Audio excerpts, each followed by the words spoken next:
Good afternoon, all. Good afternoon, ma'am.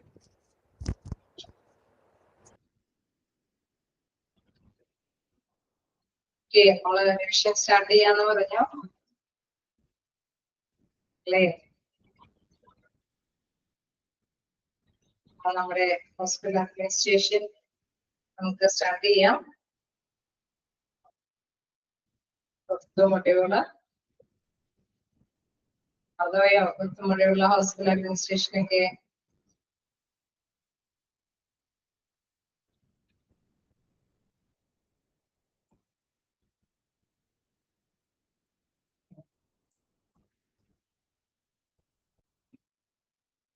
നമ്മള് കണ്ടത് വളരെ പേജ് നമ്പർ 16 ആണ്.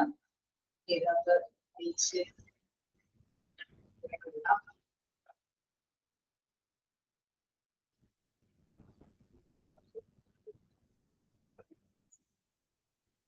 ഇപ്പൊ നമ്മള് വലിയൊരു ചാപ്റ്റർ ആണ് എങ്കിലും സിമ്പിൾ ആയിട്ടുള്ള ചാപ്റ്റർ അല്ലെ? ഇപ്പൊ മാത്രമേ ഓർഗനൈസേഷൻ ബിഹേവിയറോ മെയിൻ്റെനൻസ് ഡിപ്പാർട്ട്മെന്റ് പോലെ അത്ര ടഫുള്ള ഒരു ചാപ്റ്റർ അല്ല.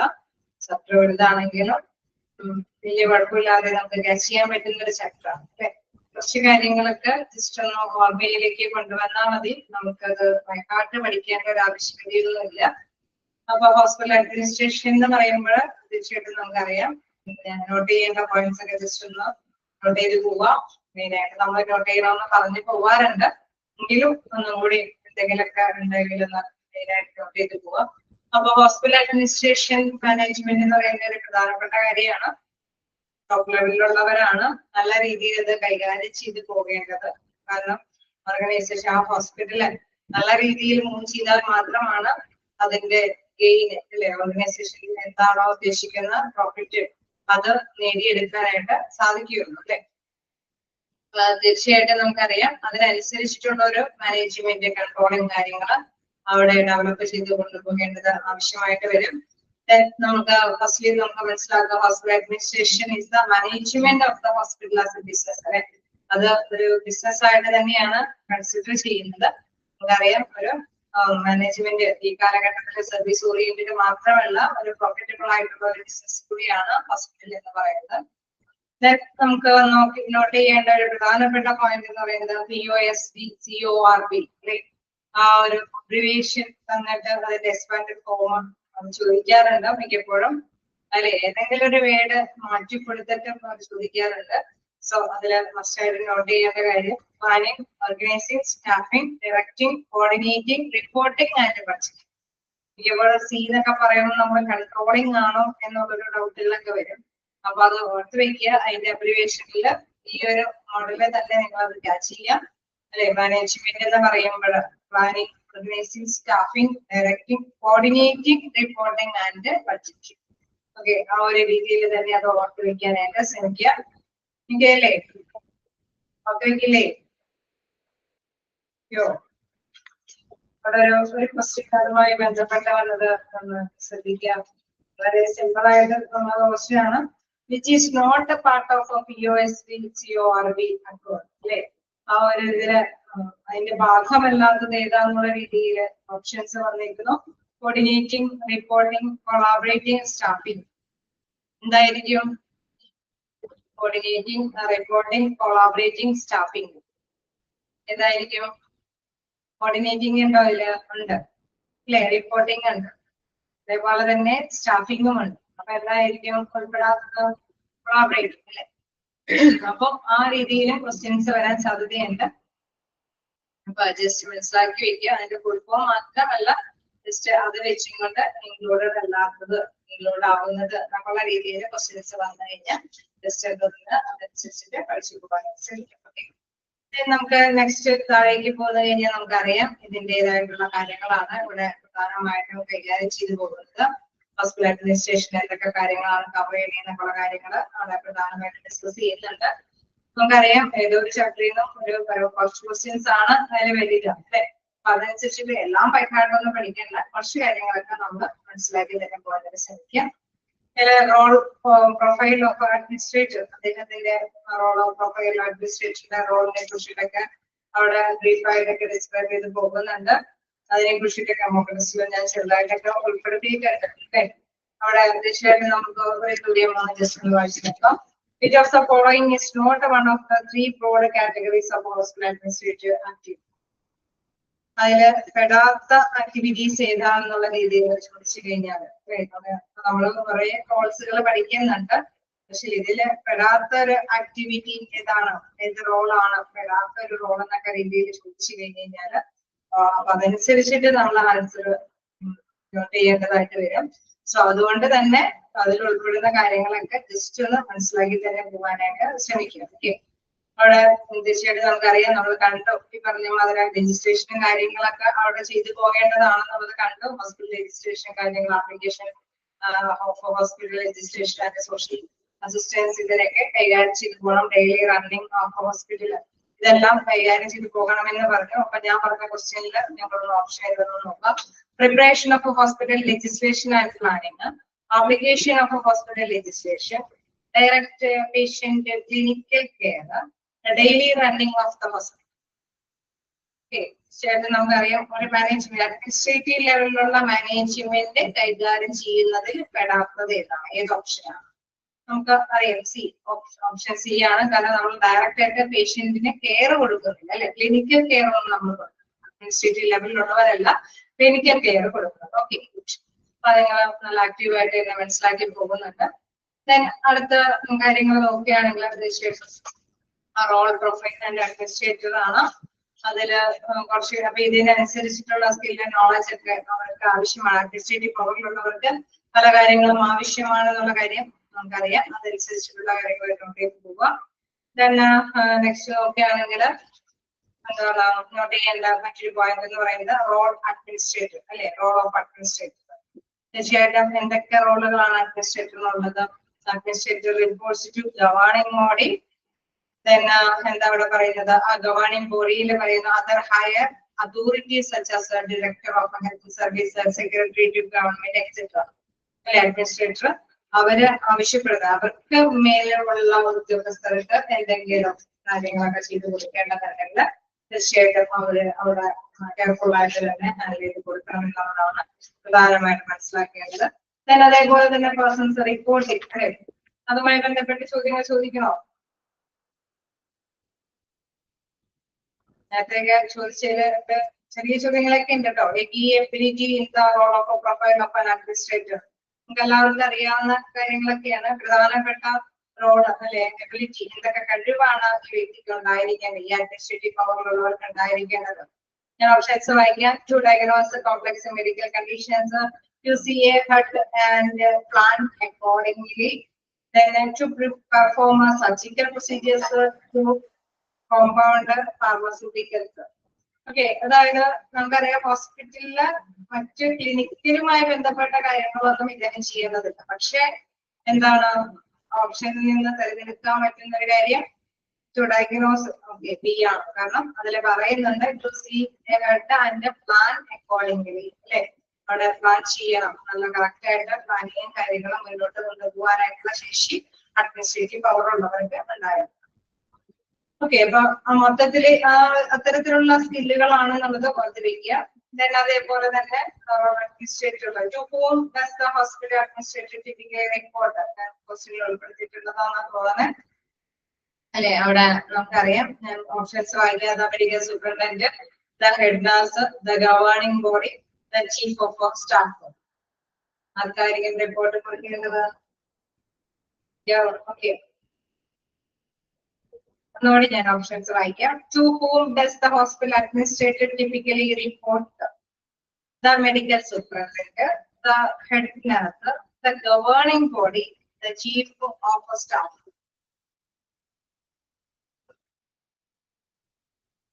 ആർക്കായിരിക്കും? C. Okay, the governing body, അല്ലെ? ഞാൻ നെക്സ്റ്റ് നോക്കുകയാണെങ്കിൽ ഹു ഡിഫൈൻഡ് മാനേജ്മെന്റ് ആസ്, നിങ്ങൾ പഠിച്ചു വന്നത് കൊണ്ട് നമ്മൾ ഡിസ്കഷൻ വേണ്ടാതെ തന്നെ ചോദിച്ചു പോകാന്ന് എനിക്ക് തോന്നുന്നു. Who defined management as to forecast, to plan, to organize, to command, to coordinate and control activities to others? ആരാണ്? ആരുടെ ഡെഫിനിഷനാണ് നമ്മൾ പറഞ്ഞു പോകുന്നത്? നമ്മുടെ ഇവിടെ ഡിസ്കസ് ചെയ്യാനായിട്ടുള്ളത് ഒരേ ഒരു വ്യക്തിയുടെയാണ്. അതുകൊണ്ട് തന്നെ നിങ്ങളുടെ മൈൻഡിലൊക്കെ ഓർമ്മയിലുണ്ടാവും. ആരാണ്? ഹെൻറി ഫയോൺ ആണ്, അല്ലെ? എന്താണ് ഇവിടെ പറയുന്നത്? To command, to coordinate and control activities to others അല്ലെ. അപ്പൊ മാനേജ്മെന്റിന് management is a forecast to plan, to organize, to command, to coordinate and control activities to others. ആ രീതിയിൽ നമ്മൾ കൈകാര്യം ചെയ്യുന്ന ആരാണ് അതുമായി ആ രീതിയിൽ അഭിപ്രായപ്പെട്ടത് ഹെൻറി ഫയോൾ ആണ് അഭിപ്രായപ്പെട്ടത്. അതേപോലെ തന്നെ നമുക്ക് താഴേക്ക് പോന്നു കഴിഞ്ഞു കഴിഞ്ഞാൽ റിസോഴ്സസിനെ കുറിച്ചിട്ട് പറയുന്നുണ്ട് അല്ലെ. മാനേജ്മെന്റിന്റെ കാര്യം കഴിഞ്ഞ് കഴിഞ്ഞാൽ നമ്മൾ പറയുന്നുണ്ട് എന്തൊക്കെ റിസോഴ്സസ് ആണുള്ളത്. ഹോസ്പിറ്റലില് റിസോഴ്സസ് ഏതൊക്കെയായിട്ടാണ് ഇവിടെ അറിഞ്ഞിരിക്കുന്നത്? മണി, മെറ്റീരിയൽസ്, മിഷനറി, മെത്തേഡ്. ഓക്കെ, തീർച്ചയായിട്ടും നമുക്കറിയാം ഇതിലും ഈ റിസോഴ്സസിൽ പറയുന്ന കാര്യങ്ങളൊക്കെ എന്തൊക്കെയാണെന്നുള്ള രീതിയിൽ തന്നെ ക്വസ്റ്റ്യൻസ് മനസ്സിലാക്കി വെക്കുക. The resources of management often listed as when, money, materials, machinery and cash. അപ്പൊ ഓക്കെ, നമുക്കറിയാം മെത്തേഡ് ആണ് ഇതിൽ പെടാത്തത്. അതല്ലെങ്കിൽ നമ്മളോട് ചോദിക്കാണ് കുറച്ച് കാര്യങ്ങളൊക്കെ തന്നിട്ട് ഇതിൽ മോസ്റ്റ് അല്ലെ ഹ്യൂമൻ റിസോഴ്സ്, ഹ്യൂമൻ റിലേറ്റഡ് ആയിട്ടുള്ള റിസോഴ്സ് എന്താണെന്ന് ചോദിച്ചു കഴിഞ്ഞ് കഴിഞ്ഞാൽ മണി, മെറ്റീരിയൽസ്, മെഷീനറി എന്ന് ചോദിച്ചു കഴിഞ്ഞാൽ നമുക്കറിയാം മെന്നാണ് അല്ലെ ഹ്യൂമൻ റിലേറ്റഡ് ആയിട്ടുള്ള റിസോഴ്സസ് പറയുന്നത്. റിസോഴ്സസിനെ ആ രീതിയിൽ ജസ്റ്റ് ഒന്ന് മനസ്സിലാക്കി വെച്ചാൽ മതി. ഇത്രയും റിസോഴ്സസ് അവിടെ വിഭവങ്ങളൊക്കെ യൂട്ടിലൈസ് ചെയ്തിട്ടാണ് ഓർഗനൈസേഷൻ നല്ല രീതിയിൽ മുന്നോട്ട് കൊണ്ടുപോകുന്നത്. Principles of management, major principles ഏതൊക്കെയാണോ അത് മസ്റ്റ് ആയിട്ട് മനസ്സിലാക്കി തന്നെ വയ്ക്കുക. Unity of command, span of control, homogeneous assignment, delegation of authority.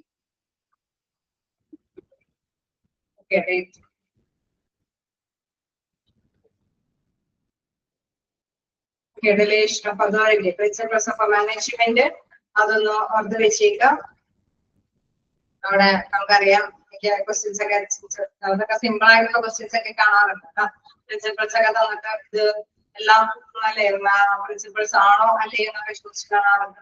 നമുക്കറിയാം എല്ലാം അറിയാല്ലേ. Unity of command, span of control, relation of authority ഒക്കെ തന്നു കഴിഞ്ഞ് കഴിഞ്ഞാൽ ഓപ്ഷനിൽ തന്നു കഴിഞ്ഞാൽ നമുക്കറിയാം ഇതെല്ലാം തന്നെ എന്തിന്റെ പ്രിൻസിപ്പിൾ ആണ്? മാനേജ്മെന്റിന്റെ പ്രിൻസിപ്പിൾസ് ആണ്. അതേപോലെ തന്നെ ഫങ്ഷൻസ് ഓഫ് മാനേജ്മെന്റ്, ഫങ്ഷൻസ് ഏതെങ്കിലും എന്നിട്ട് നമുക്കറിയാം ഇത് ഈ ഫംഗ്ഷനിൽ പെടാത്തതാണോ പെടുന്നതാണോ മാനേജ്മെന്റിന്റെ ഫംഗ്ഷൻസിനുള്ളതാണോ എന്നൊക്കെ ഉണ്ട്. മസ്റ്റായിട്ട് നമ്മൾ ഓർത്ത് വെക്കുക. കാരണം എന്താണ് ഫംഗ്ഷൻസ് എന്നുള്ളത് ഓർത്ത് വെക്കുക. Planning, organising, staffing, directing or leading ആണ് അതിന്റെ കൺട്രോളിംഗ് ആണ് ഫംഗ്ഷൻസിൽ പെടുന്നത്. ഇനി അതല്ലാതെ നമുക്ക് ഏതെങ്കിലുമൊക്കെ നന്നായിട്ട് അല്ലെ മാർക്കറ്റിംഗും അല്ലെങ്കിൽ ഇന്നോവേഷനും ഹാക്കിങ് എന്തെങ്കിലുമൊക്കെ അല്ലെ അല്ലെങ്കിൽ നെഗോഷിയേഷൻ, ചർച്ചകൾ സംഘടിപ്പിക്കുക അങ്ങനെയൊക്കെയുള്ള ഒരു കാര്യം തന്നിട്ട് നമ്മുടെ ഏതെങ്കിലും ഒരു ഫംഗ്ഷൻ തന്നു കഴിഞ്ഞാൽ മാനേജ്മെന്റ് ഫംഗ്ഷൻ എന്ന് ചോദിച്ചു കഴിഞ്ഞാൽ നമ്മൾ ഇതെല്ലാം ഓർത്തിരിക്കണം. ഇത് ഏതെങ്കിലും ഒരു ഫംഗ്ഷൻ തന്നിട്ടാണ് ചോദിക്കണമെങ്കിൽ തീർച്ചയായിട്ടും അതായിരിക്കും മാനേജീരിയലായിട്ടുള്ള ഫംഗ്ഷൻ അല്ലെ. അതിന്റെ കൂട്ടത്തിലെ വല്ല ഇന്നോവേഷനോ അല്ലെങ്കിൽ ഈ പറഞ്ഞ മാതിരി എന്താണ് മാർക്കറ്റിങ്ങോ എന്തെങ്കിലുമൊക്കെ വന്നു കഴിഞ്ഞാൽ അതൊക്കെ ഉപയോഗിക്കുക. ഓക്കെ, ആ രീതിയിൽ മനസ്സിലാക്കി വെക്കാം. പ്ലാനിങ്, പ്ലാനിങ്ങിനും ഓരോരുത്തരുടെ അഭിപ്രായങ്ങൾ പറയുന്നുണ്ട്. ആരാണ് ഡിഫൈൻ ചെയ്തിരിക്കുന്നത് എന്നുള്ള രീതിയിൽ ചോദിച്ചു കഴിഞ്ഞാൽ അത് മനസ്സിലാക്കി വെക്കുക. അല്ലെങ്കിൽ ആ രീതിയിൽ തന്നെ അല്ലെ റൂൾസ് എന്താണ് പ്ലാനിങ്ങിന് ഡിഫൈൻ ചെയ്തിരിക്കുന്നത്. what to do, when to do, how to do അല്ലെ ഓർത്തിരിക്കാൻ എളുപ്പമാണ്. അതുമായി ബന്ധപ്പെട്ട രീതിയിലാണ് പ്ലാനിങ്ങിനെ വിശേഷിപ്പിച്ചതെങ്കിൽ റിലേറ്റീവ് വിശേഷിപ്പിക്കുന്നത് planning is a process of determining the objective effort and devising the means calculated to achieve them. എങ്ങനെ അത് നേടിയെടുക്കാൻ പറ്റും എന്നുള്ള ഡിറ്റർമിനേഷൻ അല്ലെ തീരുമാനങ്ങളൊക്കെ എടുക്കുന്ന ഒരു പ്ലാൻ, ഫ്യൂച്ചറിലേക്കുള്ള ഒരു പ്ലാനിനെയാണ് പറയുന്നത് പ്ലാനിങ് എന്ന് പറയുന്നത്. ആരാണ് അഭിപ്രായപ്പെട്ടത്? എല്ലറ്റ്. ഓക്കെ, പേരുകൾ മാറിപ്പോകുന്നില്ലല്ലോ. മില്ലറ്റും നമ്മളവിടെ ടൈലറിനെ കുറിച്ചിട്ടും ഒരെണ്ണം ഡിസ്ക്രൈബ് ചെയ്തു. അത് ഇതുമായി ബന്ധപ്പെട്ടാണ് മാനേജ്മെന്റ്. അപ്പൊ ആ രീതിയിൽ അതൊക്കെ ഓർത്തൊക്കെ പഠിച്ചു തന്നെ വെക്കാനായിട്ട് ശ്രമിക്കുക കേട്ടോ. മാനേജ്മെന്റുമായി ബന്ധപ്പെട്ടാണ് അദ്ദേഹത്തിന്റെ പേര് വരുന്നത്, ഹെൻറി ഫയോൾ. അതേമാതിരി തന്നെ ഇവിടെ പ്ലാനിങ്ങിനെ സംബന്ധിച്ച് രണ്ട് പേരുകളാണ് ഓർത്ത് വെക്കേണ്ടത്. ആരൊക്കെയാണ്? കൂൺസും മില്ലറ്റ്. കൂൺസില് how to do, what to do എന്നൊക്കെ പറഞ്ഞുകൊണ്ടുള്ള രീതിയിലാണ് ഡിഫൈൻ ചെയ്തിരിക്കുന്നതെങ്കിൽ എന്താണ് മില്ലറ്റ് പ്രോസസ് ഓഫ് ഡിറ്റർമിനേഷൻ ആണ് അവിടെ എടുത്ത് പറയുന്നത്. ഓക്കെ അല്ലേ? ക്ലിയർ ആവുന്നില്ലേ? പഠിച്ചു പോകുന്നില്ലേ? അപ്പൊ വീണ്ടും വീണ്ടും പഠിക്കേണ്ടി വരില്ലല്ലോ. ഇങ്ങനെ വരുമ്പോ ജസ്റ്റ് വായിച്ചു പോയാൽ പോരെ. നമുക്ക് നെക്സ്റ്റ് നോക്കാറുള്ളത്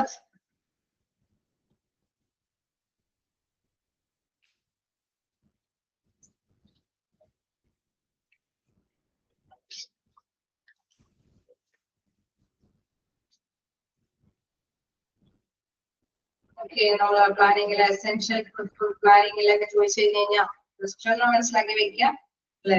പ്ലാനിങ്ങിന് ഇന്ന കാര്യങ്ങളൊക്കെ ആവശ്യമാണ്. ചോദിച്ചു കാണാറില്ല. പക്ഷെ ടൈപ്പ് ഓഫ് പ്ലാനിങ് ചോദിച്ചു കാണാറുണ്ട്. രണ്ട് തരത്തിലുള്ള പ്ലാനിങ് ഉള്ളതാണ്. അത് ഏതൊക്കെ തരത്തിലുള്ളതാണ്? Long term and short time. Short time എന്ന് പറയുമ്പോൾ നമുക്കറിയാം തന്ത്രപരമായിട്ടുള്ള കാര്യങ്ങളൊക്കെ എടുക്കുന്നതാണ് പ്ലാനിങ്ങിലൂടെ നടപ്പാക്കുന്നത്. പക്ഷെ അത് ലോങ് ടേം നേച്ചർ ആണെങ്കിൽ ഇത് ജനറലി ഇൻവോൾവ്സ് 3 to 5 years അല്ലെ. അതേസമയം ഷോർട്ട് ടൈം പ്ലാനിങ് ആണ് എങ്കിൽ തീർച്ചയായിട്ടും നമുക്കറിയാം അതിനനുസരിച്ചിട്ട് വളരെ പറഞ്ഞ അല്ലെ 1 year നോക്കാം. ഇവിടെ പറയുന്നുണ്ട് products diversification short time planning typically covers a time frame of less than 1 year. അല്ലെ, ലെസ് താൻ 1 year. അത് രണ്ടും ഒന്ന് നോട്ട് ചെയ്ത് പോവുക. ലോങ് ടൈം ടൈമിന്റെ ഡ്യൂറേഷൻ എന്താണെന്നാണ്, അതേമാതിരി തന്നെ ഷോർട്ട് ടൈം ടൈം പ്ലാനിങ്ങിന്റെ ഡ്യൂറേഷൻ എന്താണെന്ന് ആ ക്വസ്റ്റ്യൻസ് കാണാറുള്ളതാണ്. പിന്നെ അതേപോലെ തന്നെ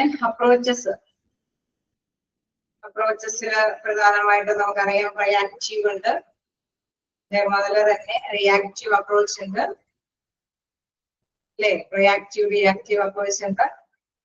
റിയാക്റ്റീവ് അപ്രോച്ചില് എന്താണ് പ്രധാനമായിട്ടും പറയുന്നത്? Active planning is the suitable course of action designed to considering the changes expected in an appropriate area. Expect ചെയ്യുന്ന കാര്യമാണ് അവിടെ ഡീൽ ചെയ്യുന്നത് എങ്കിൽ തീർച്ചയായിട്ടും റിയാക്റ്റീവ് പ്ലാനിങ് എന്ന് പറയുന്നത് എന്താണ്? Planning that is done after the എൻവയോൺമെന്റൽ ചേഞ്ചസ് ഹാവ് ടേക്കൺ പ്ലേസ്. എന്തെങ്കിലും പർട്ടിക്കുലർ സിറ്റുവേഷൻസ് വന്നതിന് ശേഷം അത്ര ടൈമിൽ എടുക്കുന്നതാണ് റിയാക്റ്റീവ് പ്ലാനിങ്. റിയാക്ട് ചെയ്യാൻ, ആ ഒരു സിറ്റുവേഷനെ മാനേജ് ചെയ്യാനായിട്ട് റിയാക്ട് ചെയ്യുന്നതാണ്. മറ്റേതാണെങ്കിൽ റിയാക്റ്റീവ് ആണെങ്കിൽ എക്സ്പെക്ട് പ്രതീക്ഷിക്കുന്നുണ്ട് ഇന്ത്യയിലെ കാര്യങ്ങൾ വരാൻ സാധ്യത, അതിനനുസരിച്ചിട്ട് ഒരു മുൻകൂട്ടി തയ്യാറെടുപ്പ് നടത്തുന്നതാണ് അത് റിയാക്റ്റീവ് ആണ്. റിയാക്ട് അല്ലെ, നമ്മൾ റിയാക്ഷൻ കാണിക്കുന്നതാണ് എന്തെങ്കിലും സംഭവിക്കുമ്പോഴാണ് അല്ലെ. മെഡിസിന്റെ റിയാക്ഷൻ വരുന്നത് മെഡിസിൻ കഴിച്ചത് കൊണ്ടാണ് അതിന്റെ റിയാക്ഷൻസ് എന്ന് പറഞ്ഞ മാതിരി തന്നെ അടുത്ത സിറ്റുവേഷൻ അങ്ങനെ വന്നത് കൊണ്ട് എടുക്കുന്ന പ്ലാൻ ആണെങ്കിൽ അത് റിയാക്റ്റീവ് പ്ലാൻ. ക്ലിയർ അല്ലേ? Question ചോദിക്കണോ? Planning that is designed considering changes expected in the future is called the plan. Reactive planning, proactive planning, informal planning, operational planning. In the plan ആയിരിക്കും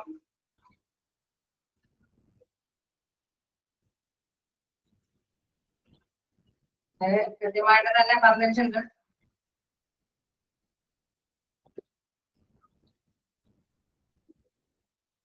Question വായിക്കാം. Planning that is designed considering changes expected in the future is called. അല്ലേ? അപ്പൊ അതനുസരിച്ചിട്ട് option നോക്കാം. Reactive planning A, B option proactive planning, then C option informal planning, D option operational planning. Yes, D option ആണ് എന്താണ് reactive planning. കാരണം expect ചെയ്യുന്നുണ്ട് അല്ലെ, changes expected in appropriate area. ഇവിടെ നോട്ട് ചെയ്യേണ്ടത് എന്താണ്? ആഫ്റ്റർ ദ എൻവയോൺമെന്റൽ changes have taken place.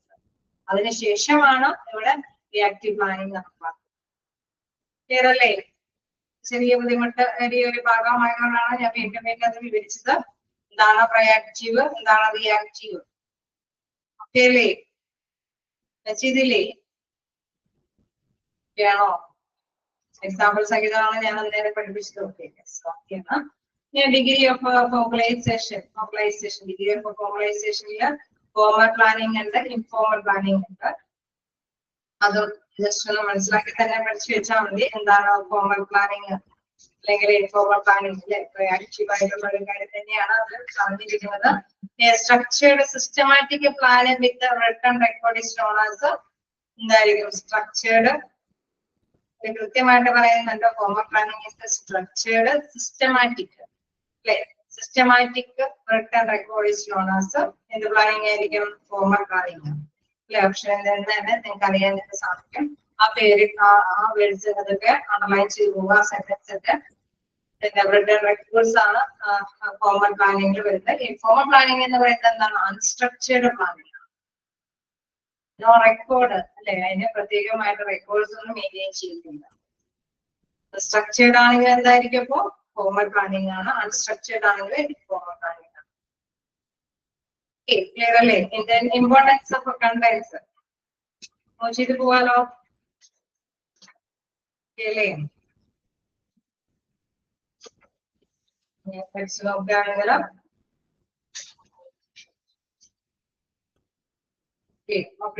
Operation plans are എന്താണ്? Developed to determine the steps necessary for achieving tactical goals.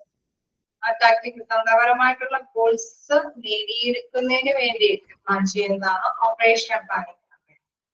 Operation plans are developed to determine the steps necessary for achieving tactical goals. Okay. Yes. നമുക്ക് നോക്കുകയാണെങ്കിൽ next നോക്കുകയാണെങ്കിൽ എന്താണ് ഇവിടെ ഒരു question കാണാറുള്ളത്? എന്താണ്? The range between 3 to 5 years strategic plan are generally developed by a top level management. അല്ലെ, ഇവിടെ നമ്മൾ കണ്ടായിരുന്നു ഇത്തരത്തിലുള്ള പ്ലാനിങ്ങൾ, സ്ട്രാറ്റജിക് ആയിട്ടുള്ള പ്ലാനിങ്ങുകളൊക്കെ ഉണ്ടാകുന്നത് നമ്മൾ കണ്ടു. അത് ആരാണ് ഡെവലപ്പ് ചെയ്യുന്നത്? സ്ട്രാറ്റജിക് ആയിട്ടുള്ള തീരുമാനങ്ങൾ അല്ലെ, തന്ത്രപരമായിട്ടുള്ള തീരുമാനങ്ങൾ എപ്പോഴും നടപ്പാക്കുന്നത് ആരായിരിക്കും? ടോപ്പ് ലെവലിലുള്ളവരാണ് ഡിസിഷൻ എടുക്കുന്നത് അല്ലേ? ആണോ? ശരിയല്ലേ? ഓക്കെ, അപ്പൊ അതുകൊണ്ട് ഡെവലപ്പ് ചെയ്യുന്നത് ആരാണെന്നുള്ള ചോദ്യം ചോദിച്ചു കഴിഞ്ഞാൽ അതൊന്ന് നോട്ട് ചെയ്തേരെ. ടോപ്പ് ലെവൽ മാനേജ്മെന്റ് ആണ് ഇത്തരത്തിലുള്ള തന്ത്രപരമായിട്ടുള്ള തീരുമാനങ്ങളൊക്കെ എടുക്കുന്നത്. ഓക്കെ,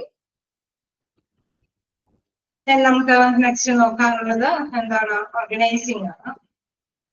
ഓർഗനൈസിംഗില് പ്രധാനമായിട്ടും വരികയാണെങ്കിൽ നമുക്കറിയാം സംഘടിപ്പിക്കുക അല്ലെ, ഇത് തീർച്ചയായിട്ടും എങ്ങനെയാണ് എന്നുള്ള നമ്മൾ ഉദ്ദേശിച്ച പ്ലാൻ അനുസരിച്ചിട്ട് കാര്യങ്ങളൊക്കെ സംഘടിപ്പിച്ച് കൊണ്ടുവരിക എന്നുള്ളതാണ്. പിന്നെ രണ്ട് രീതിയിൽ, ഹൊറിസോണ്ടലി ആണെങ്കിലും നമുക്ക് ഇത് സംഘടിപ്പിക്കാൻ, വെർട്ടിക്കലി ആണെങ്കിലും ഹൊറിസോണ്ടലി ആണെങ്കിലും ഇത് ഓർഗനൈസിങ് ചെയ്യാവുന്നതാണ്, സംഘടിപ്പിക്കാവുന്നതാണ്. തന്നെ ഇവിടെയുള്ള ഓർഗനൈസിങ്ങിനെ കുറിച്ചിട്ട് വിവരിക്കുന്ന ഡിഫൈൻ നടന്ന പേര് എന്താണ്? JD മൂണിയാണ് അല്ലെ. ജസ്റ്റ് പേരുകളൊന്നും ഓർത്ത് വയ്ക്കുക. JD മൂണിയാണ്. കൂൺസും ഇതൊന്നല്ല അല്ലെ. മില്ലറ്റും കൂൺസും ടൈലറിനെ നമ്മൾ ഡിസ്ക്രൈബ് ചെയ്തു അല്ലെ, അവരെ കുറിച്ചിട്ട് വിവരിച്ചു. അവരെന്നല്ല, JD മൂണിയാണ് ഓർഗനൈസിങ്ങിനെ കുറിച്ചിട്ട് നമ്മുടെ നമ്മുടെ ടെക്സ്റ്റിലേക്ക് പ്രതിപാദിച്ചിരിക്കുന്നത്. പേര് ഒന്ന് ഓർത്ത് വെക്കാൻ മറന്നതാണ്. പ്രിൻസിപ്പൾസ് ഓഫ് ഓർഗനൈസിംഗിൽ നമ്മൾ കണ്ടായിരുന്നു. ഹൈറാർക്കി സിസ്റ്റത്തിനെ കുറിച്ചിട്ട് പറഞ്ഞു. ഇത് ഇത്തിരി ഇമ്പോർട്ടന്റ് ആയിട്ടുള്ള ഭാഗമാണ്. എല്ലാം സിമ്പിൾ ആയിട്ടുള്ള കാര്യമാണെങ്കിലും ജസ്റ്റ് ഒന്ന് മനസ്സിലാക്കി തന്നെ പോകാനായിട്ട് ശ്രമിക്കാം. എന്താണ് ഹൈറാർക്കി എന്ന് പറയുന്നത്? എന്താണ് hierarchy? Is A system of organising people into different ranks or levels of importance അല്ലെ. അവിടെ റാങ്ക്സ് ഇതനുസരിച്ചിട്ട് ഈ കേസ് അതുമാതിരി തന്നെയായിരിക്കും ചില ക്വസ്റ്റ്യൻസ് തരുന്നത് അല്ലെ. System of organising people into different ranks or levels of importance is A dash അല്ലെ. അതിനെ പറയുന്ന പേരാണ്. നമ്മുടെ കയ്യിൽ ചിലപ്പോൾ ആണെങ്കിൽ ബാക്കിയുള്ള എല്ലാ പ്രിൻസിപ്പിൾസും പറഞ്ഞു തരും. Span of control, unity of command, delegation എന്നൊക്കെ പറഞ്ഞു തരും. ഹൈറാർക്കി ആണെന്നുള്ള കാര്യം കൃത്യമായിട്ട് തന്നെ മനസ്സിലാക്കി നോക്കിയിരിക്കുക. ഹൈറാർക്കി എന്ന് പറയുന്നത് നമുക്കറിയാം ആ പിരമിഡിൽ ഏറ്റവും ടോപ്പ് ലെവലിന് ശേഷം താഴേക്ക് അവിടെയുള്ള എംപ്ലോയീസിനെ ക്രമീകരിക്കുന്ന ആ ഒരു ശ്രേണിയെയാണ് ഹൈറാർക്കി എന്ന് പറയുന്നത്. പിന്നെ അതേപോലെ തന്നെ താഴേക്ക് വരികയാണെങ്കിൽ span of management, span of control, span of supervision, അങ്ങനെ വ്യത്യസ്ത പേരുകളിൽ അതറിയപ്പെടും അല്ലെ. സ്പാൻ ഓഫ് കൺട്രോളിന് തന്നെ മറ്റു പേരുകളുണ്ട്. അതൊക്കെ ഒന്ന് ജസ്റ്റ് ഒന്ന് ഓർത്ത് വെക്കാം. Span of management, span of supervision, span of responsibility or span of authority. പിന്നെ താഴേക്ക് വരികയാണെങ്കിൽ എന്താണ് ശരിക്കും സ്പാൻ ഓഫ് കൺട്രോൾ എന്ന് പറയുന്നത്? Number of subordinate reports directly to manager or leader അല്ലെ. ആർക്കാണോ നമ്മൾ റിപ്പോർട്ടുകളൊക്കെ കൊടുക്കണം, ഒരു സാമാന്യ ഒരു അകലം അല്ലെ, ഒരു റെസ്പോൺസിബിൾ പേഴ്സന്റെ ഒരു സാമാന്യ അകലം, അതാണ് സ്പാൻ ഓഫ് കൺട്രോൾ എന്ന് പറയുന്നത്. കൺട്രോളിംഗ് പവർ അവർക്ക് ഉണ്ടാവാൻ വേണ്ടിയിട്ട് കൂടിയുള്ള ഒരു സാമാന്യ അകലം കീപ്പ് ചെയ്യുന്നതാണ് ഇവിടെ മനസ്സിലാക്കിയിട്ടുള്ളത്. അപ്പൊ അതൊന്ന് ജസ്റ്റ് പോയിന്റ് കൺട്രോൾ എന്ന് പറയുന്നത് number of subordinate to report directly to manager ഓരോന്നിന്റെയും ഇന്റഗ്രേഷൻ ഡിസ്ഇന്റഗ്രേഷൻ എന്താണ്, കൂട്ടിച്ചേർക്കൽ അല്ലെങ്കിൽ അല്ലെ അത് ഉൾപ്പെടുത്താത്ത രീതിയിലുള്ള കാര്യങ്ങൾ എന്താണ്, സെൻട്രലൈസേഷൻ ഡീസെൻട്രലൈസേഷൻ അത് ജസ്റ്റ് അതിനെ പറയുന്ന കാര്യങ്ങളൊക്കെ മനസ്സിലാക്കി തന്നെ വെച്ചാൽ മതി. എല്ലാത്തിന്റെയും നിങ്ങൾ കൈകാട്ടൊന്നും പഠിക്കേണ്ട. എന്താണ് unity of command? Unity of command എന്ന് പറയുന്നത് എന്താണ്? സിമ്പിൾ ആയിട്ടുള്ള word. Classical principle of management theory. എന്താണ് ആ പ്രിൻസിപ്പിൾ പറയുന്നത്? Each employee only response to one supervisor. അല്ലെ, അവിടെ വൺ സൂപ്പർവൈസറിനാണ് റെസ്പോൺസിബിലിറ്റി ഉള്ളത്, അല്ലെ കമാൻഡ് ചെയ്യാനുള്ള പവറൊക്കെ അധികാരം കൊടുക്കുന്നത് സൂപ്പർവൈസറിൽ നിന്നാണ്. തീർച്ചയായിട്ടും അതാണ് കമാൻഡിങ് പവർ ആണ് യൂണിറ്റി ഓഫ് കമാൻഡ് എന്ന് പറയുന്നത്.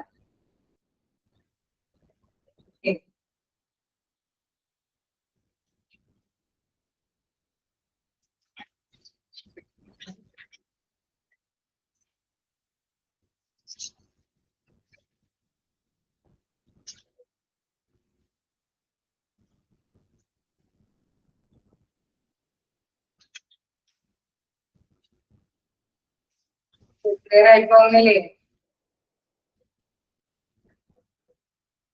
എന്താണ് ഡെലഗേഷൻ എന്നുള്ളത്? ഫസ്റ്റ് നമുക്ക് അറിയാം, delegation is an assignment of authority to another person to carry out specific activities. മനസ്സിലാക്കുക, it is the process of distributing and entrusting work to another person, and one of the core concept of management leadership. അതായത് അധികാരം വിട്ടുകൊടുക്കുന്ന ഒരു കാര്യമാണ് അല്ലെ. ചിലപ്പോൾ meeting കൂടാനായിട്ട് അല്ലെങ്കിൽ അവരെ നിയന്ത്രണത്തിൽ കൺട്രോളിങ് നടത്താനൊക്കെ ആയിട്ട് ചിലർക്ക് അധികാരങ്ങളൊക്കെ വിട്ടുകൊടുക്കും. അതിനെയാണ് ഡെലിഗേഷൻ എന്ന് പറയുന്നത് അല്ലെ. ചോദ്യം നോക്കാം, the process of distributing and entrusting work to another person. ചിലപ്പോൾ നമുക്കറിയാം മാനേജ്മെന്റിന്റെ ഏറ്റവും ടോപ്പ് ലെവലിലുള്ളവരായിരിക്കും മീറ്റിങ്ങുകളൊക്കെ വിളിച്ചു കൊടുക്കുന്നത്. പക്ഷെ എന്തെങ്കിലും സാഹചര്യങ്ങളിൽ അസൗകര്യം കൊണ്ടോ അല്ലെങ്കിൽ വർക്ക് ലോഡ് കൂടുന്നത് കൊണ്ടോ എന്തെങ്കിലുമൊക്കെ ആയിട്ട് ചിലപ്പോൾ സൂപ്പർവൈസറിനോട് തന്നെ പറയും, നിങ്ങൾ ആ മീറ്റിങ്ങുകളൊക്കെ വിളിച്ചു കൂട്ടി എന്തൊക്കെയാണ് കാര്യങ്ങൾ തീരുമാനിക്കുക അല്ലെ. അപ്പൊ ആ ഒരു അധികാരം ആ സൂപ്പർവൈസറിന് വിട്ടുകൊടുക്കുക. അങ്ങനെയാണ് നമ്മൾ ഡെലഗേഷൻ എന്ന് പറയുന്നത്. ഡെലഗേഷൻ എന്ന് പറയുന്നത് എന്താണ്? The process of distributing entrusting work to another person. Another person കൊണ്ട് വർക്കിന്റെ മേൽനോട്ട ചുമതലയൊക്കെ ലഭ്യമാക്കി കൊടുക്കുക, അവർക്ക് അതിനുള്ള അധികാരം വിട്ടുകൊടുക്കുന്ന ഒരു പ്രോസസ്സിനെയാണ് ഇത് പറയുന്നത് ഡെലഗേഷൻ. ആ ഒരു പോയിന്റ് നോട്ട് ചെയ്ത് വെക്കുക. It is the process of distributing and entrusting work to another person. ഇല്ലേ?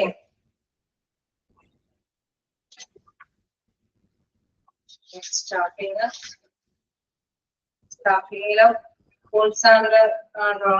ഡോണലാണ് ഡിഫൈൻ ചെയ്തിരിക്കുന്നത്. ആരാണെന്നുള്ള കാര്യം ജസ്റ്റ് ഒന്ന് നോട്ട് ചെയ്തേരെ. ഇതൊന്നും ഒന്ന് രണ്ട് കൺവെൻഷനൊന്നും ഇല്ലാത്ത കാരണം കൈക്കാട്ടൊന്നും പഠിക്കേണ്ട. പക്ഷെ പേരുകൾ ആരാണ് ഡിഫൈൻ ചെയ്തിരിക്കുന്നതെന്നുള്ളതൊന്ന് ജസ്റ്റ് നോട്ട് ചെയ്ത് പഠിച്ചതേ. Manpower planning. ഓക്കെ, മാൻപവർ പ്ലാനിങ്ങില് നമുക്കറിയാം ഹ്യൂമൻ റിസോഴ്സ് പ്ലാനിങ് ആണ് അവിടെ കൃത്യമായിട്ട് വരുന്നത്.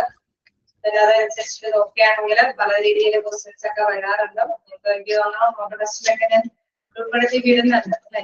അവിടെ ഒരു ക്വസ്റ്റ്യൻ നോക്കാം, putting the right number of people in the right place at the right time doing the right things. Okay, ഇവിടെ കൃത്യമായിട്ട് പറയുന്നുണ്ട്, putting the right number of people in the right place at the right time doing the right things is the dash. And the options തരുന്നുണ്ട്, manpower planning, budgeting, organising, directing. എന്തായിരിക്കും right ടൈമില് അല്ലെ? Option A ആണ്, manpower planning ആണ്. അതെന്താ കാരണം നമുക്കറിയാം, അവിടെ കൃത്യമായിട്ട് പറയുന്നുണ്ട് people at the right place at the right time doing the right things അല്ലെ. അതാണ് ആ പ്രവർത്തനമാണ് അവിടെ റിസോഴ്സ് പ്ലാനിങ്ങില് നടപ്പാക്കുന്നത്. അതിനെ കുറിച്ചിട്ടുള്ള നേരത്തെ കൂടിയുള്ള ഒരു പ്ലാനിങ് ആണ്. Then recruitment and selection placement. ഈ ഹ്യൂമൻ മാൻപവർ പ്ലാനിങ്ങിനെ പറയുന്ന മറ്റൊരു പേരാണ് ഹ്യൂമൻ റിസോഴ്സ് പ്ലാനിങ്. നോട്ട് ചെയ്തത്, it is also known as human resource planning. ഇനി റിക്രൂട്ട്മെന്റ് ആയിട്ട് സെലക്ഷൻ വെച്ച് നോക്കുകയാണെങ്കിൽ ഞാൻ ഒരു ക്വസ്റ്റ്യൻ ചോദിക്കാം. The process of actively seeking out finding and hiring candidates. നമ്മളെന്താ റിക്രൂട്ട്മെന്റിൽ നടപ്പാക്കുന്നത്? വേക്കൻസി എന്താണോ അല്ലെങ്കിൽ ജോലി ഏത് തരത്തിലുള്ള ജോലിക്കാരനെയാണോ വേണ്ടത് അതിനനുസരിച്ചിട്ടുള്ള കുറെ എംപ്ലോയീസിനെ അല്ലെ കുറെ ആപ്ലിക്കേഷൻസ് സ്വീകരിക്കുക, അത് നേടിയെടുക്കുക എന്നുള്ള പ്രവർത്തനമാണ് റിക്രൂട്ട്മെന്റിൽ നടപ്പാക്കുന്നത്. അല്ലെ റിക്രൂട്ട്മെന്റ് എന്ന് പറയുന്നതല്ലേ? ആ പോയിന്റ് ഒന്ന് നോട്ട് ചെയ്ത് പോവുക. റിക്രൂട്ട്മെന്റ് എന്ന് പറയുന്നത് എന്താണ്? കൃത്യമായിട്ട് പറയുന്നുണ്ട്. Actively seeking out and finding. Okay, actively seeking out and finding and hiring candidates for a specific position or job. ഒരു സ്പെഷ്യൽ ആയിട്ടുള്ള ജോലിക്ക് വേണ്ടിയിട്ട് ആൾക്കാരെ കാൻഡിഡേറ്റ്സിനെ കണ്ടെത്തുക, അതവരെ അന്വേഷിച്ച് അവരെ കണ്ടെത്തുക, അല്ലെങ്കിൽ നമ്മുടെ അപേക്ഷകൾ ലഭ്യമാക്കി എടുക്കുക എന്നുള്ള പ്രവർത്തനമാണ് റിക്രൂട്ട്മെന്റ് പ്രോസസ്സിൽ നടപ്പാക്കുന്നത്. വീണ്ടും എന്താണ് ഇവിടെ നെക്സ്റ്റ് നോക്കുകയാണെങ്കിൽ പ്ലേസ്മെന്റ് കാര്യങ്ങള്. പ്ലേസ്മെന്റ് കാര്യങ്ങളിൽ എന്താണ് പറയുന്നത്? Recruitment and selection. Placement selection നടത്തുന്നത് എങ്ങനെയാണ്? ഈ പറയുന്ന അപേക്ഷകളിൽ നിന്ന് അല്ലെ ഏറ്റവും അനുയോജ്യമായിട്ടുള്ള വ്യക്തികളെ നമ്മൾ സെലക്ട് ചെയ്യുകയാണ് ചെയ്യുന്നത്. അതായത് the process of assigning a specific job each one of the selected candidate is called placement. അതായത് സെലക്ഷൻ നടത്തിയതിനു ശേഷം പ്ലേസ്മെന്റ്. അപ്പൊ ഈ 3 പോയിന്റ്സ് ജസ്റ്റ് ഒന്ന് നോട്ട് ചെയ്ത് പോവുക. എന്താണ് selection? The process of identifying and hiring applicants for the filling the vacancies in an organization is called selection. അതായത് ആപ്ലിക്കേഷൻസ് കളക്ട് ചെയ്യുക, ഹയർ ചെയ്യുക എന്നുള്ളതാണ് റിക്രൂട്ട്മെന്റ് എങ്കിൽ, സെലക്ഷൻ നടത്തുക എന്ന് പറയുന്നത് ഐഡന്റിഫൈ ഏറ്റവും അനുയോജ്യമായിട്ടുള്ള പേഴ്സൺ എന്താണെന്നുള്ളത്, ആ വേക്കൻസിക്ക് അനുയോജ്യമായിട്ടുള്ള പേഴ്സൺ എന്താണെന്നുള്ളത് അവരെ സെലക്ട് ചെയ്യുന്ന നടപടികളാണ് സെലക്ഷനിൽ നടക്കുന്നത്. പ്ലേസ്മെന്റ് എന്ന് പറയുന്നത് നമുക്കറിയാം specific job to each one of the selected candidate is called. Selected candidate ne nammal aa nichchita postiലേക്ക് പോസ്റ്റ് ചെയ്യുക, അതാണ് പ്ലേസ്മെന്റിൽ നടപ്പാക്കുന്നത്. നമുക്കറിയാം അവർക്ക് ഇത്തരത്തിലുള്ള കാര്യങ്ങളൊക്കെ കഴിഞ്ഞതിന് ശേഷം അവർക്ക് മതിയായ രീതിയിലുള്ള ട്രെയിനിങ് ഡെവലപ്മെന്റ് കൊടുക്കണം. കാരണം നമ്മുടെ ഓർഗനൈസേഷന് സൂട്ടബിൾ ആയിട്ടുള്ള പേഴ്സണാക്കി മാറ്റിയെടുക്കും അല്ലെ. അപ്പൊ അതിനാവശ്യമായിട്ട് അവർക്ക് ലഭ്യമാക്കുന്നത് ട്രെയിനിങ് ആൻഡ് ഡെവലപ്മെന്റ് ആണ്. അതായത് അവരുടെ സ്കില്ല് നോളജ് ഒക്കെ ഡെവലപ്പ് ചെയ്ത് കൊടുക്കുന്ന ഒരു കാര്യങ്ങളാണ് അവിടെ പറയുന്നുണ്ട്. ചോദിച്ചു നോക്കാം. Training is A short time reactive process while development is a dash continuous. അപ്പൊ അവിടെ ആ ചോദ്യത്തിന്റെ ആൻസർ ഓപ്ഷനിൽ എന്താണെന്ന് നോക്കാം. Reactive process, reactive process, short time process, operative process.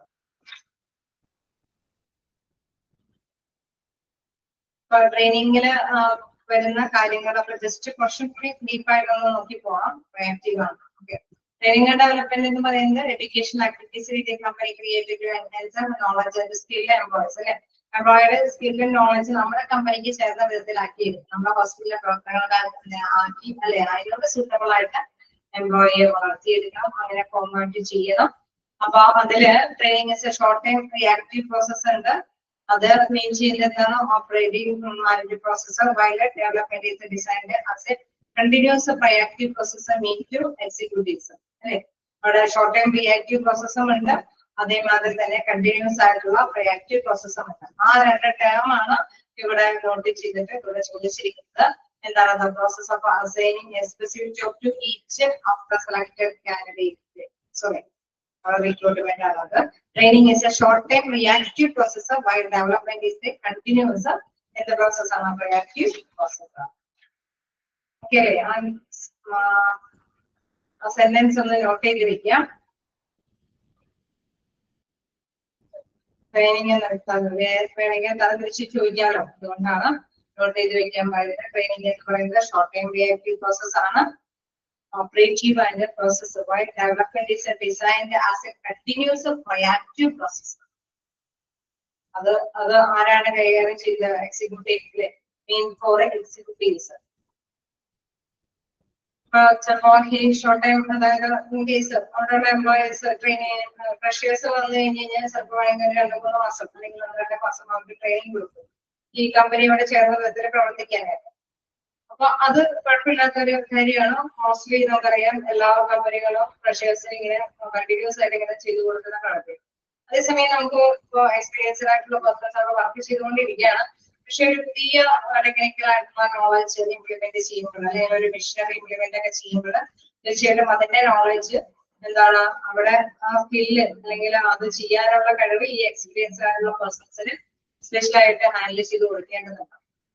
So നമുക്കറിയാം ഒരു സ്പെഷ്യൽ ആയിട്ട് അവരുടെ സ്കില്ല് നോളജ് ഡെവലപ്പ് ചെയ്യുന്നതിന് വേണ്ടിയിട്ടാണ് ഈ ഒരു പ്രോസസ്സ് അവിടെ നടപ്പാക്കി കൊടുക്കുന്നത്. എക്സ്പീരിയൻസ്ഡ് ആയിട്ടുള്ള പേഴ്സൺസിന് അവിടെ അതിന്റെ ആ ഒരു ഇംപ്ലിമെന്റേഷന് വേണ്ടിയിട്ട് അവർക്ക് സ്കില്ല് നോളജ് ഡെവലപ്പ് ചെയ്യാനായിട്ട് ഡെവലപ്മെന്റ് പ്രോസസ്സ് അവർക്ക് ലഭ്യമാക്കി കൊടുക്കും.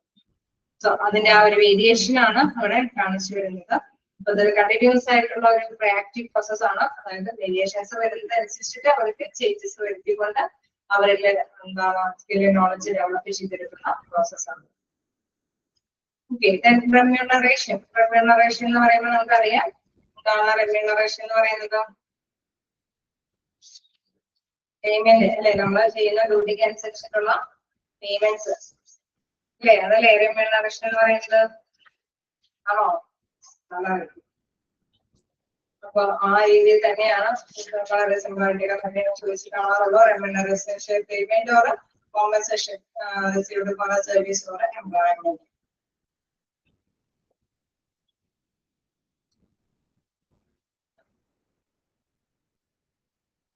നിങ്ങൾക്ക് ഡൗട്ട് വരാൻ സാധ്യതയുള്ള ഒരു കാര്യം എന്ന് പറയുന്നത് അവിടേക്ക് പോകണ്ട. എനിക്ക് മുമ്പേ തന്നെ പ്രൊമോഷൻ ട്രാൻസ്ഫർ തമ്മിലുള്ള വേരിയേഷൻ അറിയാലോ. പ്രൊമോഷൻ എന്ന് പറയുമ്പോൾ എന്താണ് അതർ പൊസിഷൻ ഹയർ പേയിലേക്ക് അല്ലെ മാറ്റി ചെയ്യണം. എംപ്ലോയീസിന് ഹയർ ഡിഗ്രി പേയിലേക്ക് അല്ലെങ്കിൽ higher pay degree of salary, അവരുടെ സാലറിയും അവരുടെ ഡിഗ്രിയൊക്കെ വേരിയേഷൻസ് വരുത്തിയിട്ട് ഇച്ചിരി കൂടി അല്ലെ ഇച്ചിരി കൂടി ഹൈ സാലറി ഇച്ചിരി കൂടി ഹൈ സ്റ്റാറ്റസ് ഉള്ള ഇതിലേക്ക് കൊണ്ടുപോകുകയാണെങ്കിൽ അത് പ്രൊമോഷൻ എന്ന് പറയും. അതേസമയം ട്രാൻസ്ഫർ എന്ന് പറയുമ്പോൾ എന്താണ് അവിടെ അനദർ പൊസിഷനിലേക്ക് മാത്രം മാറ്റുന്നുള്ളൂ. സെയിം പേയും ഗ്രേഡ് ലെവലൊക്കെ സെയിം ആണ് അല്ലെ. ഗ്രേഡ് ലെവലിലും സിമിലർ ആണ്, പേയ്മെന്റ് ഒക്കെ സെയിം തന്നെയായിരിക്കും കൊടുക്കുന്നത്. ചിലപ്പോൾ ബ്രാഞ്ചുകളിൽ ഒരു വേരിയേഷൻസ് അല്ലെ വ്യത്യാസം ഉണ്ടായെന്ന് മാത്രമേ ഉണ്ടാവുള്ളൂ. അപ്പൊ പ്രൊമോഷൻ ട്രാൻസ്ഫർ എന്താണെന്നുള്ളത് മനസ്സിലാക്കി തന്നെ പഠിക്കാനായിട്ട് ശ്രമിക്കുക. കാരണം ചോദ്യം വരുമ്പോൾ എന്താണെന്നുള്ള ഒരു കൺഫ്യൂഷൻ വേണ്ടത്. Movement of an employee to another position at the same pay grade level ആണെങ്കിൽ ഓപ്ഷൻ നോക്കാം. പ്രൊമോഷൻ, ട്രാൻസ്ഫർ, ഡിമോഷൻ, റീഡിസൈൻ എന്താണ് വരിക അതില്? The movement of an employee to another position at the same pay grade level. ഇതാണെങ്കിൽ promotion. Option A promotion, option B transfer, option C demotion, option B ആണ് transfer ആണ് അല്ലെ, CM ആണ്. Just ഒന്ന് മനസ്സിലാക്കി പഠിക്കാം. നെക്സ്റ്റ് ക്വസ്റ്റ്യൻ ചോദിച്ചു നോക്കാം. Influencing people behavior from motivation, communication and leadership is known as option A controlling, option B organizing, option C planning, option D directing or leading. ചോദ്യം ഒന്നുകൂടി പറയാം. Influencing people behavior from motivation, communication and leadership is known as controlling ആണോ leading? Option D leading അല്ലെങ്കിൽ directing അല്ലെ, അതാണ് അവിടെ പറയുന്നത്. അതപ്പോൾ ജസ്റ്റ് ഒന്ന് നോട്ട് ചെയ്യാം. ഡിസൈൻ പോയിന്റ്സ് പേപ്പറിൽ അവിടെ ഇൻഫ്ലുവൻസ് ചെയ്യുന്ന ഒരു കാര്യമാണ്.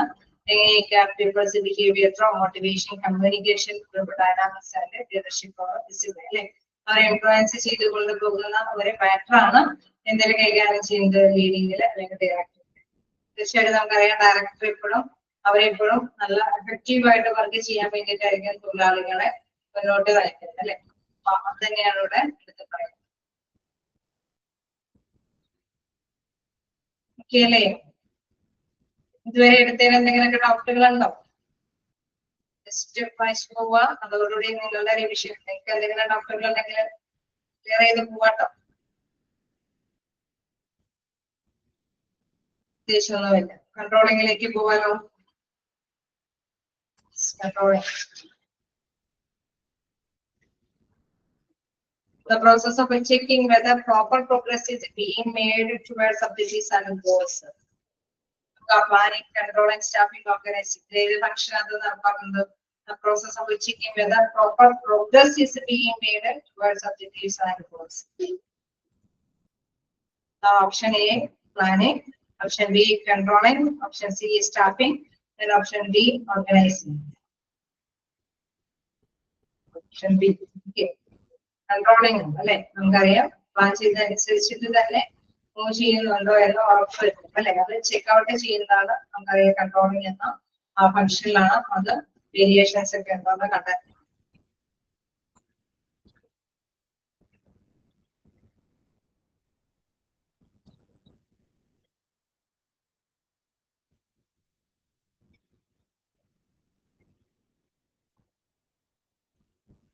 ഈ 3 കൺട്രോളിംഗ് സ്റ്റെപ്സുകളും ഒന്ന് നോട്ട് ചെയ്തല്ലേ ചോദിച്ചിട്ടാണ്.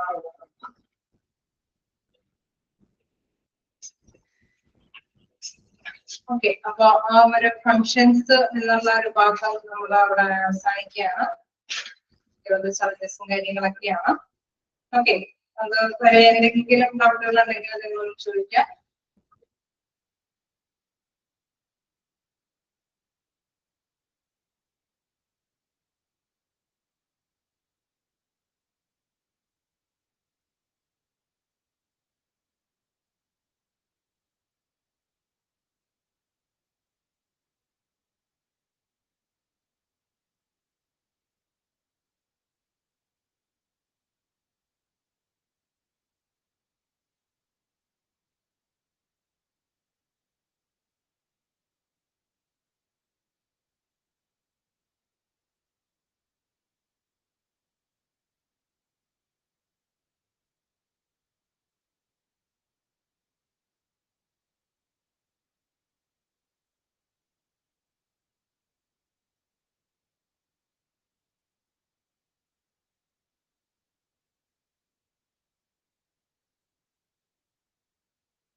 Elements of management ആണ് ഉദ്ദേശിച്ചിട്ടുള്ളത്.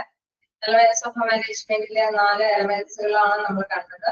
ഫങ്ഷൻസ് കഴിഞ്ഞ മോഡലിൽ തന്നെ 4 എലമെന്റ്സുകളുണ്ട്. അത് personnel management, financial management, residence management and time management. നമുക്കറിയാം ഇതെല്ലാം തന്നെ നല്ല രീതിയിൽ കൈകാര്യം ചെയ്താൽ മാത്രമാണ് ആ ഒരു ഹോസ്പിറ്റൽ നന്നായിട്ട് മൂവ് ചെയ്യാൻ സാധിക്കുകയുള്ളൂ. പേഴ്സണൽ മാനേജ്മെന്റ് എന്ന് പറയുമ്പോൾ നമുക്കറിയാം നമ്മുടെ റിസോഴ്സ് തന്നെയാണ്. അത് നമ്മള് മെസ്സേജ് പഠിച്ച HRM-ന്റെ സംഭവങ്ങളൊക്കെ തന്നെയാണ് ഇതിലുള്ളത് അല്ലെ. പേഴ്സണൽ മാനേജ്മെന്റിൽ പ്രധാനമായിട്ട് അത് തന്നെയാണുള്ളത്. ക്വസ്റ്റ്യൻസ് ഒക്കെ ചോദിച്ചു കഴിഞ്ഞാൽ കിട്ടുമെന്നാണ് എനിക്ക് തോന്നുന്നത്. ചോദിച്ചു പോകാലോ. The functions of carrying of a staff in the organization is a dash. Okay. The functions carrying of a staff in the organization is a dash. Options are like the financial management, materials management, time management, personal management. Staff in the organization B, option B. Okay. Next, what are the 2 components of a job analysis?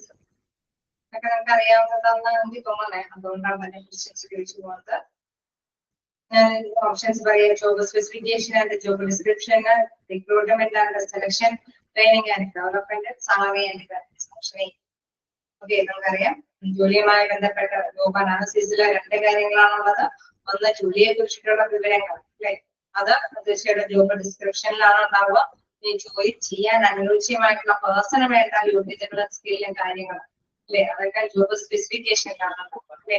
അത് രണ്ടുമാണ് main components എന്തിന്റെ job analysis. Clear അല്ലേ? Not ചെയ്തു. പോകാൻ പറ്റുന്നില്ലേ?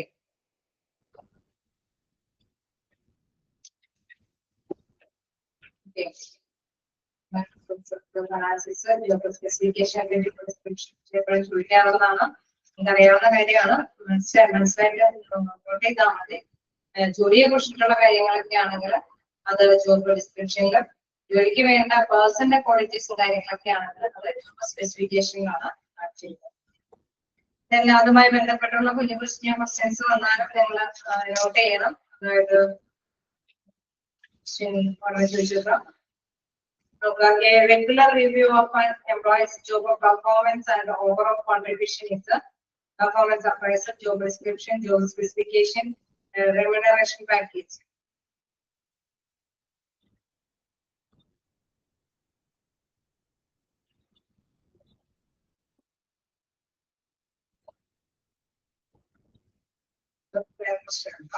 വേറെ question ചോദിച്ചോക്കാം. A list of recommended qualities for a person to qualify for and succeed in a position is.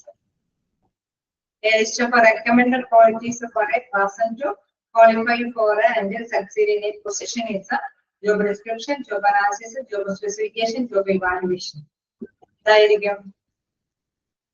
Job specification കാരണം ജോലി ചെയ്യുന്ന വ്യക്തിയുമായി ബന്ധപ്പെട്ട കാര്യം. അപ്പൊ ആ രീതിയിൽ ക്വസ്റ്റ്യൻസ് വന്നു കഴിഞ്ഞാൽ വയ്ക്കുക. ജോബ് അനാലിസിസ് പറയുന്ന 2 കമ്പോണൻസ് എടുക്കാം, അത് വയ്ക്കുക. താഴേക്ക് പൊതുവെയാണെങ്കിൽ സെലക്ഷൻ ആണ്. സെലക്ഷൻ എന്ന് പറയുന്നത് ആ പോയിന്റ് തന്നെ നിങ്ങൾ മനസ്സിലാക്കി വയ്ക്കുക. സെലക്ഷൻ പ്രോസസ് ഒരു പ്രോസസ്സാണ്.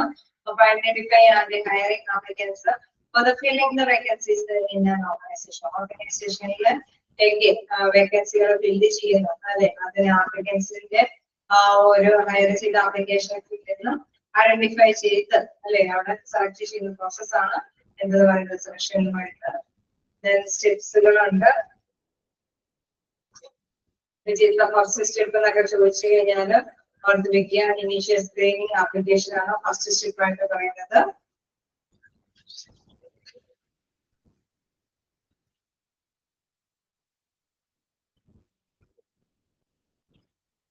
എൻവയോൺമെന്റൽ ടെസ്റ്റ് ഏതൊക്കെയാണ് പ്രധാനമായിട്ട് നോട്ട് ചെയ്യുന്നത്, അതൊന്ന് നോട്ട് ചെയ്യാം. നോളജ്, സ്കിൽ, കാര്യങ്ങൾ,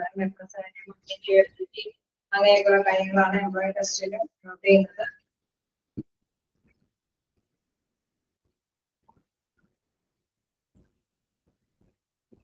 നമുക്ക് നെക്സ്റ്റ് താഴേക്ക് പോന്നു കഴിഞ്ഞാൽ ഇന്റർവ്യൂസ് ആണ്.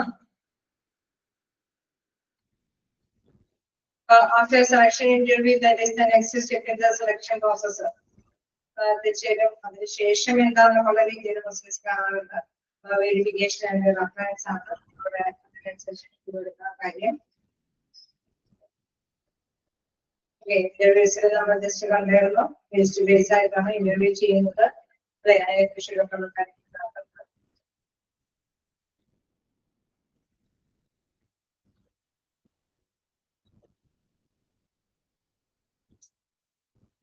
താഴേക്ക് പോയി കഴിഞ്ഞാൽ ഫിസിക്കൽ എക്സാമിനേഷനും കാര്യങ്ങളൊക്കെ ഉണ്ട്.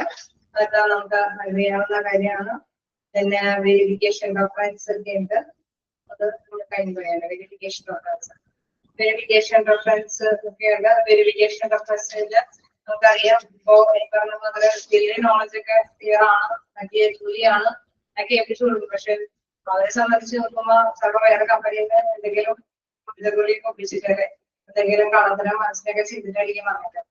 അവരൊക്കെ യോഗ്യനാണ്, ടെസ്റ്റ് കാര്യങ്ങളൊക്കെ നോക്കുന്നവർക്കൊക്കെ ഓക്കെ പക്ക ടൂറിസം ആണ്. പക്ഷെ അവര് എന്തെങ്കിലും ആയിട്ടുള്ള കാര്യങ്ങൾ എന്തെങ്കിലും ചെയ്തിട്ടായിരിക്കും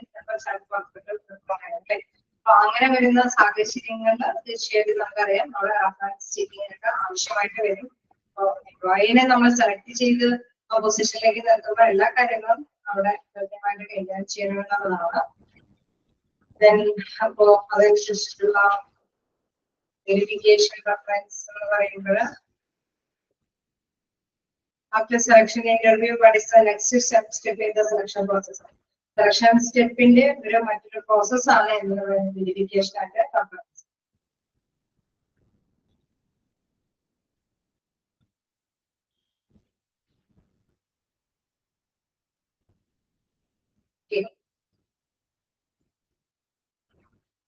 ക്വസ്റ്റ്യൻസ് മാത്രമാണ് ചോദിച്ചാലോ അറിയാവുന്നതല്ലേ.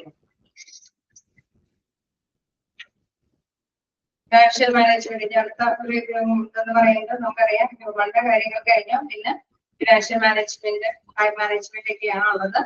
സോ പിന്നെ എന്താണ് അതനുസരിച്ച് ഫിനാൻഷ്യൽ മാനേജ്മെന്റ് ഒക്കെ ആണെങ്കിൽ നമുക്ക് എന്താണ് budget is a numerical management is a program showing the procedure or the estimated schedule of expenditure in coming years, keeping in view the estimated income of the next year.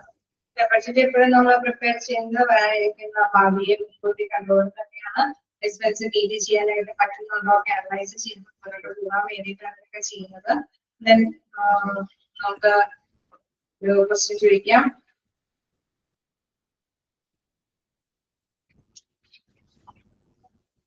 Financial management deals with how to spend money and direction.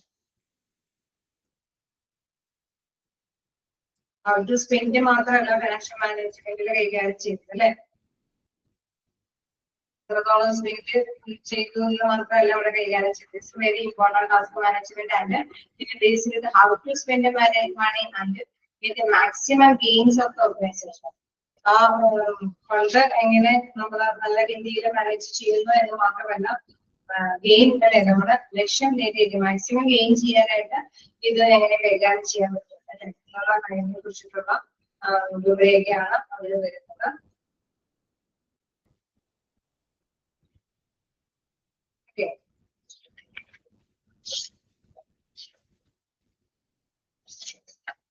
കുറച്ച് സ്ഥലത്താണ്.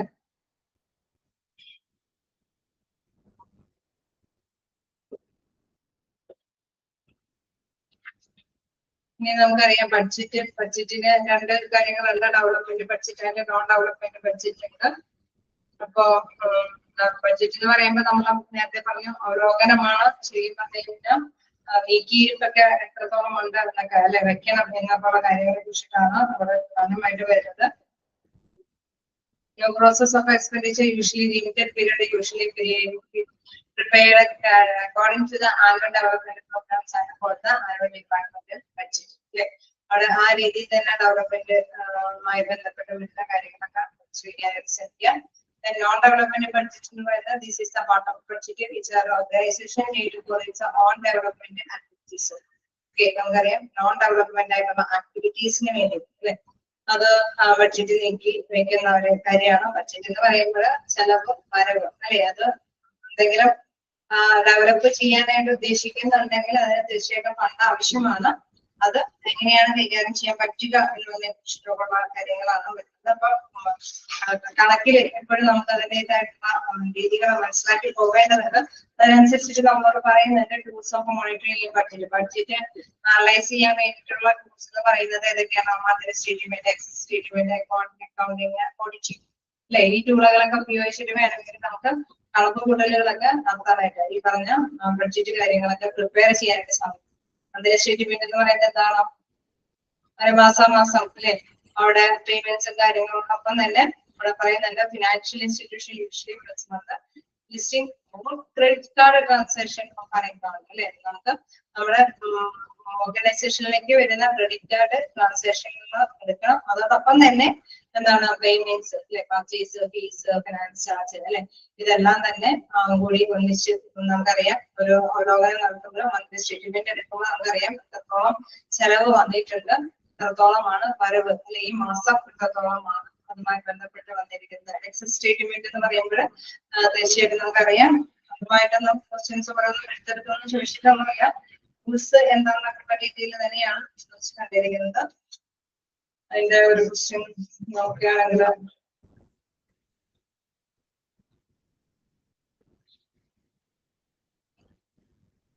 a monthly statement and excess statement are two for monitoring the dash.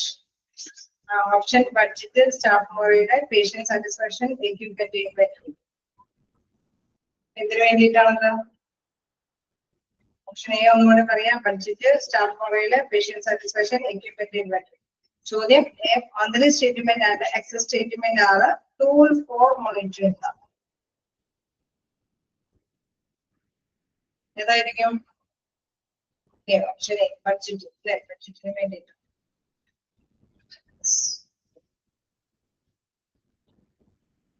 ആ രീതിയിലുള്ള simple questions ആണ്. നമുക്ക് materials management, time management ഒക്കെയാണ് ഉള്ളത്. എന്തായാലും next ടൈമിൽ നോക്കാം. മെറ്റീരിയൽസ് മാനേജ്മെന്റ് ഇവിടെ വരെ നമ്മൾ പഠിച്ചു കഴിഞ്ഞില്ലേ? കഴിഞ്ഞോ?